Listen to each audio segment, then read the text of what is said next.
guys, good morning, good evening, good afternoon. This is Susana Bartolata Mix Vlog guys.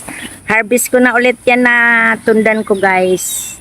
Harvest ko na ulit yung tundan ko. Ayan kasi pag ma-over siya ng ng pagkatanda niya, magka-crack siya guys. Katulad nung isa ko nag-crack siya eh.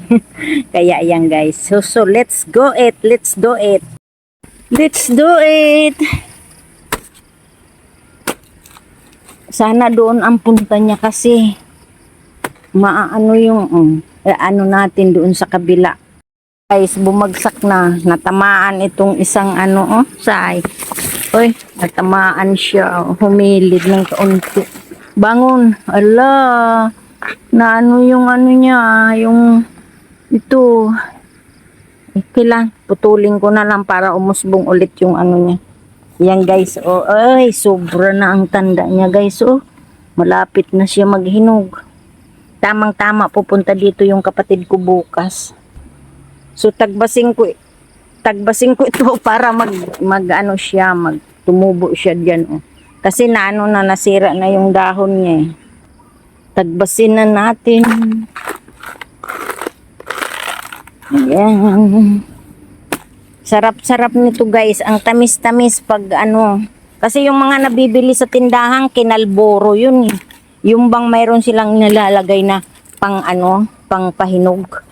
Para bumili suminog. Ito hindi. Natural talaga. Organic pa yan.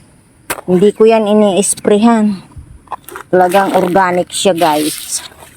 Kaya ayan. Yan, ilang piling kaya yan. Ito guys, kinainan din yan ng ng monkey. Tinirhan niya lang ako ng kaunti. At least, mayroon natira eh. Okay lang yun, nakapag-share ako sa monkey. Nahirapan ako mag-chop up guys kasi mayroong anak. Mayroong anak doon, may anak dyan, may anak dito. Yung ita ko, di ko mabuelo. Kaya yan. Pero pinagtiyagaan ko siya guys kasi kailangan maputol talaga yan. Sinapchap ko na lang.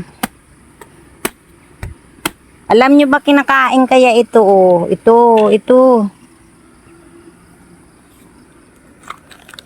Yung linisan ko na rin siya ng mga tuyong dahon. So ito din isa, linisan ko rin ito. Kasi dalawa dyan malapit na rin magbunga. Kaya linisan ko muna. Yan guys, malinis na. Malinis na, wala na yung mga tuyong dahon. So, kasi pag maraming tuyong dahon, napaka-untidy. Ngayon, malinis na siya guys. Pinutol ko na yan siya kasi sumabit kanina yung Di bale, tutubo naman yan siya eh. Ayan naka-anim akong piling. 1, 2, 3, 4, 5, 6. 6 piling guys. Ayan. So, hindi na tayo bibili ng banana. So, mga 2-3 araw yan, hinog na yan guys. So, to all my subscribers and my viewers, my silent viewers, to all my supporters, to all my members, mega love shout out sa inyong lahat. Have a nice day. Take care always. I really appreciate your support and I love you all guys. Bye. Please subscribe my channel, Susana Bartolata Mix Vlog. Bye bye guys. I love you.